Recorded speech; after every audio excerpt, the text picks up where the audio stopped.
Hey, everybody. So today we're going to be looking at the 9.1 worksheet together. This is all dealing with, the new thing we learned recently, which is parallelograms. All right. Parallelogram is just a quadrilateral where both pairs of opposite sides are parallel to one another, though there is a lot of other rules that come along with them, which is really, the point of the lesson. All right. So let's just jump into it and see what they're asking. Okay, first one I want to take a look at number 5 here. These are giving you some opposite sides as well as some opposite angles. All right, you probably remember from our lesson, but here's the rule with opposite sides and angles. They're congruent. Okay, it's that simple. All right, so congruent, in other words, they're equal to one another, and that's what we can do here to solve. All right, so let's just start with these opposite sides here and here. There's, our equation. We can say c minus 5 is equal to 20. All right, and easy enough. Add 5 to both sides, and it looks like c is going to equal 25. Okay, same thing with our opposite angles. Okay, angles opposite one another are also congruent. They're equal. So d plus 15 is going to equal 68. All right, and subtracting 15 from both sides. If you want to write out the subtraction, you can, but I'm just typing it into a calculator. Looks like d is going to equal 53. Okay, so don't overcomplicate these opposite sides and angles. Set them equal. That setting things equal is a big theme of a lot of these rules. Okay, let's keep rolling. So from here, taking a look at let's start with number 7 here. All right, this one is asking us to find the measure of angle C. So this angle right here, all right, and what we have is not an opposite angle, but an adjacent angle. All right, so quick little reminder on this. Okay, or I guess what they call consecutive angles. The rule consecutive angles that are side by side, are supplementary. They add to 180. Right, and that's what we got to remember here. So that's what we can do. Let's just call angle C. Let's call it x, just to make our variable. All right, and there's our equation. We can say x plus 119 is equal to 180.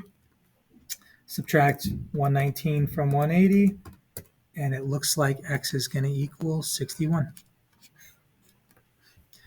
Okay, and as you can imagine, now that we know that this is 61, if we needed to, we could get angle A for free. That would be 61. Those are opposite. Angle B would be 119. Those are opposite. So once we get, one angle, we can get the others very quickly on this. Another thing to point out, the symbol for angle on this worksheet is kind of strange looking. Just ignore that. It means angle C. Okay, moving along from here. These next set of problems are dealing with the diagonals of a parallelogram. All right, quick reminder on that rule. Okay, the diagonals of a parallelogram bisect each other. All right, and remember, when something is bisected, it is cut into two congruent halves.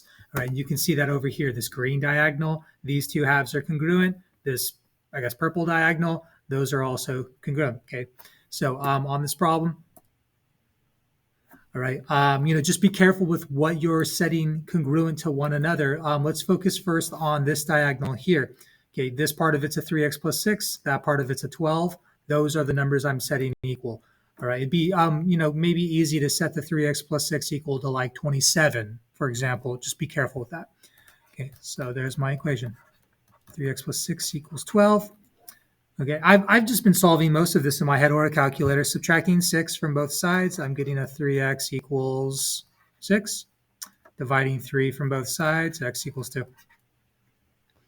Okay, I always double check at the directions. Are they asking me, excuse me, to just find x and find the value of the variable? That's what they're asking for.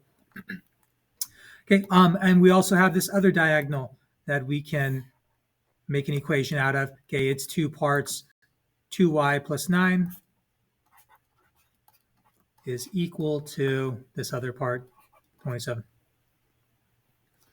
Okay, so subtract 9 from both sides, divide by 2. Really simple algebra on this. It's really, do you know how to use the rules when you go to do this? Okay, so that's going to give me what, a 2y equals 18, divide by 2. Looks like y is going to equal 9. Okay, Cool. So that's the theme with those. As I always recommend, you might want to pause the video and go and just try out some of these problems before, you know, they kind of leave your mind. All right, but if you want, let's keep moving along and let's look at the next section here. All right, this is saying use the diagram of the parallelogram MNOP at the right to copy and complete the statement. Explain. All right, so I guess when they say explain, I think our explanation is going to be our markings on our shape over here. All right, and I'm going to do 14, 19, and 20. So taking a look at number 14, they're talking about segment MN, and they're saying it's parallel to what? All right, well, we know that opposite sides are parallel. If we're talking about MN here, okay, putting that little arrow on it to say it's parallel, we know it's parallel to this opposite side, PO or OP, whichever you want to call it. Okay, so that would be our answer, segment PO.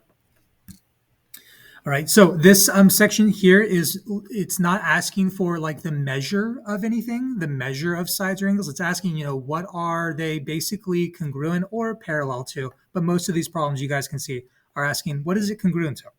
Okay, so take a look at 19. This is talking about angle MQN. Okay, let's figure out where that's at. That starts at M, goes around Q over to N. This is angle MQN. Okay, and it's asking, what is it congruent to? Well, the reason why I want to do this problem is this doesn't use one of our, our new little rules when it comes to parallelograms. It uses the fact that vertical angles are congruent. All right, this angle right here would be congruent to that one. Okay, so this right here is our answer. All right, and just like when we name the other one, we have to go around this angle to name it. I'm going to call it PQO. Okay, so angle PQO. Okay, and then last one here, it's talking about angle NPO. Let's figure out where that's at. Starts at N, goes around P to O. It's talking about this angle right here. Okay, so what is this angle congruent to? This is another one where we don't have a brand new rule for this, but this is using one fundamental thing we know about parallel lines. All right, let me just draw it out like I like to. Okay, you don't need to necessarily draw these lines, but these are parallel lines, we know. And this right here is a transversal crossing over our parallel lines. Okay, if you notice this angle that, we highlighted, this purple one, is going to be congruent to this other alternate interior angle. Okay, alternate interior angles are congruent. So that angle right there is my answer on 20. So let's call it angle MN. I guess we could call it MNQ or MNP. It really wouldn't matter. If I were doing it, I'd probably call it MNQ. Okay.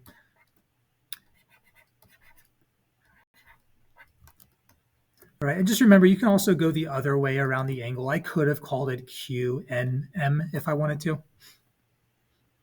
Okay, cool. So that's the idea with that section. And that's basically it for me. This following section, it is wanting the measures of the different values here.